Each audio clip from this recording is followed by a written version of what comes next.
역대하 9장 성경 본문을 통해 지혜란 남들보다 더 뛰어난 것이 아니라 남들보다 더 잘 섬기는 것이다 라는 제목으로 하나님의 말씀을 증거하겠습니다.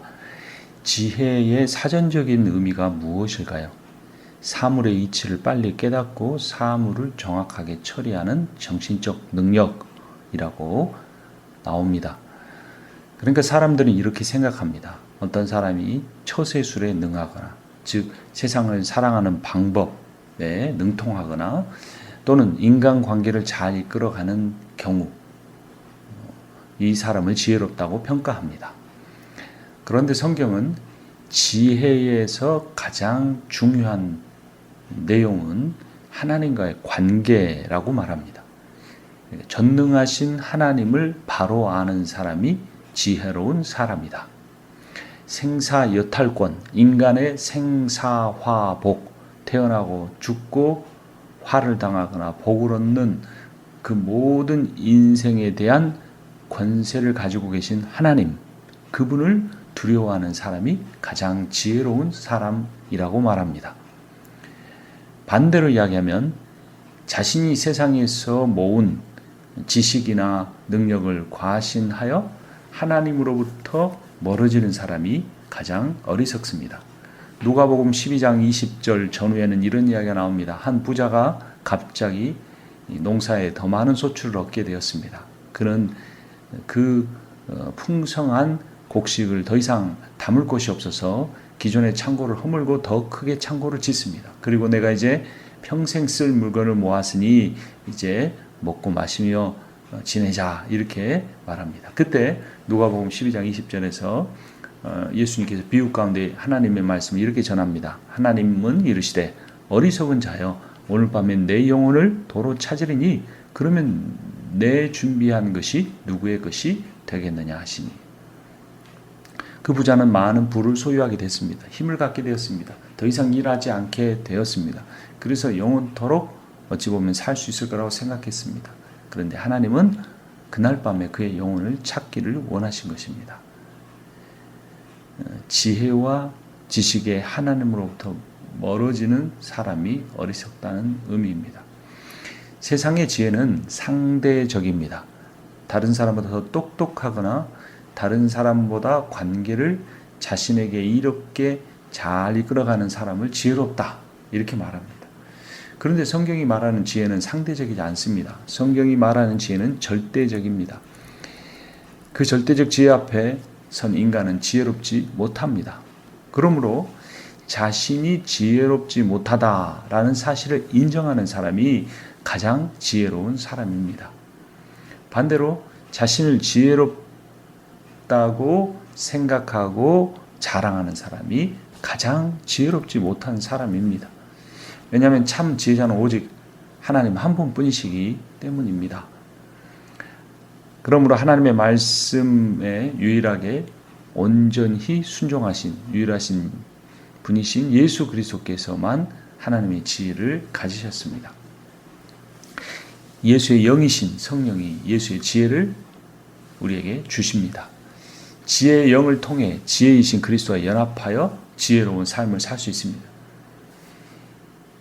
그리스도로부터 지혜를 얻어내는 것이 아니라 지혜이신 그리스도와 연합해야 지혜를 얻을 수 있고, 그 연합이 끊어지면 다시 우리는 지혜로부터 끊어져 어리석은 삶을 살게 되는 겁니다. 성경에서 세 지혜로운 사람에 대해서 말합니다. 아담과 솔로몬과 예수 그리스도입니다. 그들 모두 하나님과의 관계를 밀접하게 갖고 있었을 때는 온 우주 가운데 가장 지혜로운 사람이었지만, 그들이 하나님으로부터 분리될 때 그들은 세상에서 가장 어리석은 사람이 되고 맙니다. 그들이 다스리던 온 세상을 타락으로 오염시키고, 그들이 다스리던 나라를 하나님부터 멀어지게 하는 죄를 짓게 되는 겁니다. 가장 먼저 나오는 아담은 참 지혜로운 사람이었습니다. 모든 동물의 이름을 지어줄 정도로 해박한 지식을 가지고 있었고, 동물들에 대한, 피조세계에 대한 리더십을 가지고 있었습니다. 하나님의 인도에 따라 동물들이 아담에게로 와서 아담으로부터 이름을 받고 아담의 다스림을 받았습니다. 창세기 2장 8절을 보면 여호와 하나님이 동방의 에덴의 동산을 창설하시고 그 지으신 사람을 거기 두시니라. 19절을 보면 여호와 하나님이 흙으로 각종 들짐승과 공중의 각종 새를 지으시고 아담이 무엇이라 부르나 보시려고 그것들을 그에게로 이끌어 가시니 아담이 각 생물을 부르는 것이 곧 그 이름이 되었더라. 대단한 일입니다. 아담은 하나님 주신 모든 세계에 대한 해박한 지식, 또 그 동식물을 어떻게 다스릴 수 있는지 지혜를 가지고 있었습니다. 그것을 하나님으로부터 얻는 지혜도 가지고 있었습니다. 그런데 그가 시간이 지나면서 세상을 창조하신 하나님을 경외하고 그분에게 순종하는 지혜를 잃어버립니다. 세상을 다스리는 그러한 세속적 지혜만 남게 되는 것이죠. 그가 그렇게 된 이유는 뱀의 꾀임에 속았기 때문입니다. 겉으로 보기에는 하와가 속은 것 같지만 하와가 선악을 알게 하는 나무 열매 앞에서 뱀의 유혹을 받을 때 아담은 바로 그 옆에 있었고 하와가 그 열매를 먹자마자 하와로부터 그 열매를 받아 아담이 먹었습니다. 아담이 그 자리에 하나님의 말씀을 선악을 알게 하는 나무 열매를 먹지 말라는 하나님의 말씀을 직접 들은 사람이었고 그것을 허용해 주었습니다. 그것은 분명히 아담의 죄입니다. 물론 뱀의 꼬임에 속았죠. 어떤 부분에 대해 속은 것입니까? 네가 그 열매를 먹으면 하나님과 같이 된다. 선악을 알게 하는 지혜를 얻게 돼서 하나님과 같이 된다. 이런 거짓말을 들은 것입니다. 선악이란 지혜의 가장 좋은 부분과 나쁜 부분, 그러니까 모든 지혜를 의미합니다. 아담은 선악을 알게 하는 나무 열매를 먹음으로써 이 온 우주 만물을 다스린 지혜를 얻을 수 있다고 생각하고 그러면 더 이상 하나님께 순종하지 않아도 하나님과 같이 있지 않아도 내가 온 세상을 다스릴 수 있다 이렇게 생각했습니다. 그 정도가 아니라 자신이 하나님이 되려고 한 반역적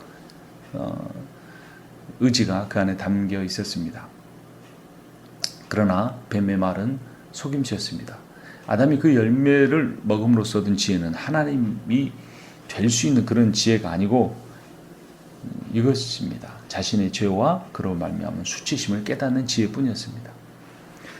인간의 수치는 지식의 부족함이 아니고 하나님에 대한 경외감이 없는 것입니다. 성경은 분명히 잠언 9장 10절에서 이렇게 말합니다.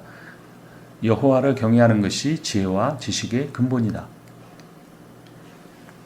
아담은 선악을 알게 하는 나무 열매를 먹고 자신의 몸이 벌거벗음을 깨달았고 하나님과의 관계가 단절되었음을 그제서야 깨닫게 됩니다.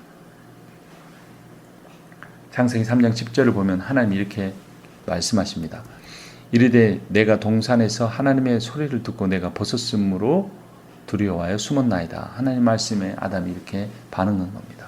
네가 왜 나에게서부터 숨어 있느냐 라는 하나님의 말씀을 듣고 그가 자신이 깨달은 것을 고백한 것입니다. 아담은 하나님이 되려고 하는 어리석음을 통해 하나님의 지혜를 더 얻기는커녕 하나님의 지혜를 잃어버렸습니다. 지혜란 하나님으로부터 받을 수 있는 것이 아니고 하나님 자체입니다. 그럼 우리가 하나님과 연합하고 하나님과 교제하고 하나님께 회개하여 늘 돌아오는 삶을 통해서만 지혜로울 수 있습니다. 지혜란 쌓이고 발전하는 것이 아닙니다. 하나님과의 커넥션이 끊어지면 그때 지혜가 동시에 사라지게 됩니다. 그러면 우리가 끝까지 붙들어야 할 것은 지혜입니다. 생명도 하나님으로부터 받는 것이 아니라 하나님 자신이 생명입니다. 사랑도 하나님으로부터 받는 것이 아니라 하나님 자체가 사랑입니다. 생명과 사랑과 지혜가 다 하나님의 본질입니다. 그럼 우리가 이런 것들을 유지하기 위해서는 늘 하나님과 동행하는, 하나님을 사모하는, 하나님의 임재와 얼굴을 구하는 그런 신앙의 삶을 살아야 합니다. 두 번째 사람은 솔로몬이었습니다. 그는 참 지혜로운 사람이었습니다. 두 번째 아담이라고 할 만한 그러한 지혜로운 사람이었습니다. 열왕기상 4장 30절 솔로몬의 지혜가 동쪽 모든 사람의 지혜와 애굽의 모든 지혜보다 뛰어난지라. 33절 그가 또 초목에 대하여 말하되 레바논의 백향목으로부터 담에 나는 우술초까지 하고 그가 또 짐승과 새와 기어다니는 것과 물고기에 대하여 말한지라. 짐승과 새, 물고기, 창세기, 창조의 순서에 나오는 동물들입니다. 식물들의 이름까지 그는 해박하게 알았습니다. 제2 아담으로서 온 세상을 다스릴 통치자로서의 자격이 묘사된 것입니다. 그는 왕이었습니다.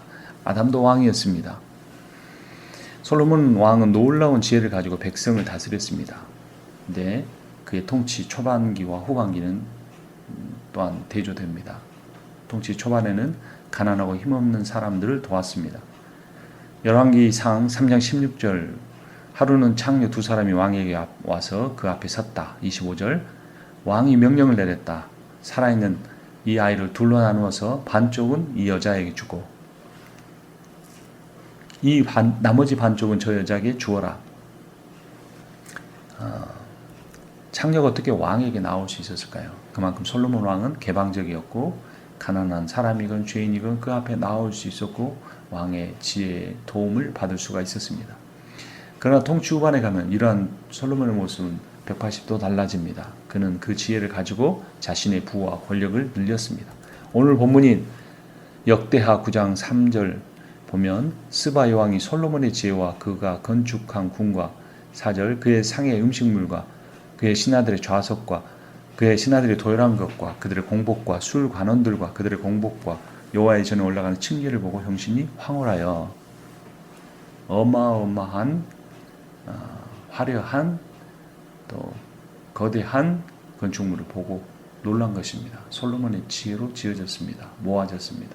그런데 대하 9장 9절을 보면 이에 그가 금 120달란트와 매우 많은 향품과 보석을 왕께 드렸으니 스바 여왕이 솔로몬 왕께 드린 향품 같은 것이 전에는 없었더라. 솔로몬이 이제는 강한 자, 권력자, 부유한 자들을 만나고 하나님이 주신 지혜를 가지고 그들과 무역하고 그들로부터 수많은 이윤을 얻게 된 겁니다. 더 이상 솔로몬의 관심에 가난한 자, 병든 자, 자신의 죄를 고백하는 연약한 사람들은 함께할 수가 없었습니다. 솔로몬 통치 초반에는 예수님의 공생의 사역처럼 창기와 죄인들이 찾아왔습니다. 그러나 그의 통치 후반에는 헤롯 왕처럼 권력자들과 함께 사치스러운 잔치를 벌이고 그들과의 교제를 통해 더 많은 부와 권력을 쌓았습니다. 하나님이 주신 지혜를 가지고 하나님 백성을 섬기십시오. 이것이 지혜가 바로 사용되는 방법입니다. 그럴 때 하나님은 우리에게 더 많은 지혜를 주실 겁니다. 솔로몬 왕처럼 하나님 우리에게 주신 부를 가지고 자신의 명예와 성공만 추구하는 사람이 있다면 그가 이 땅 사는 동안 그것을 유지하든 하지 못하고 파산하든 간에 하나님과는 무관한 사람이 되는 것입니다. 14절을 보면 오늘 본문 그 외에 또 무역상과 객상들이 가져온 것이 있고 아라비아 왕들과 그 나라 왕백들도 금과 은을 솔로몬에게 가져온지라. 25절을 보면 솔로몬의 병거에는 말의 외양간은 4천이요 마병은 12,000명이라 병거성에 두고 예루살렘 왕에게도 두었으며 솔로몬이 유브라데 강에서부터 블레셋 땅과 애굽 지경까지의 모든 왕을 다스렸으며 라고 합니다. 솔로몬 왕이 하나님의 말씀을 완전히 여긴 것입니다. 하나님께서 왕의 제도를 허락하시면서 많이 소유하지 말아야 할 것 세 가지를 말씀하셨습니다. 부, 즉 돈, 그리고 군사력, 세 번째 아내입니다. 신명기 17장 16절을 세 번역으로 보면 왕이라 해도 군대를 많이 가지려고 해서는 안 되며 군마를 많이 얻으려고 그 백성을 이집트로 보내서도 안 됩니다. 이는 주님께서 당신들이 그 길로 되돌아가지 못한다고 말씀하셨기 때문입니다. 왕은 또 많은 아내를 둠으로써 그의 마음이 다른 데로 쏠리게 하는 일이 없어야 하며 자기 것으로 은과 금을 너무 많이 모아서도 안 됩니다. 순서대로 보면 군사력, 아내, 은과 같은 재물 이런 것들을 많이 갖지 말라고 하셨습니다. 솔로몬은 근데 그 세 가지를 모두 많이 가졌다고 오늘 본문은 지적합니다. 열왕기에 비해 역대기가 조금 더 솔로몬의 그러한 삶과 통치를 미화시켜 긍정적으로 묘사했지만 그럼에도 불구하고 성경 말씀이 금지한 것들을 그가 많이 가졌다는 사실 그 자체를 부인할 수는 없습니다. 첫 아담이 지혜를 가지고 하나님을 반역했다면 다른 아담인 솔로몬은 지혜를 가지고 하나님을 떠나 우상을 숭배했습니다. 지혜로운 사람이 하나님을 떠나면 곧바로 어리석은 사람이 됩니다. 어리석은 사람이 하나님께로 오면 곧바로 지혜로운 사람이 됩니다. 지혜는 주고받을 수 있는 것이 아니요 지혜의 근원이신 하나님과의 교제를 통해서만 내가 그 지혜의 영향권 가운데 있고 지혜로운 삶을 살 수 있습니다. 고린도전서 1장 25절을 보면 하나님의 어리석음이 사람보다 지혜롭고 하나님의 약하심이 사람보다 강하니라 라고 합니다. 사람은 지혜를 소유할 수 없고 지혜로운 하나님과 동행할 수만 있습니다. 하나님이 지혜이십니다. 하나님으로부터 지혜를 받으려고 하지 말고 지혜로우신 하나님과 동행하십시오.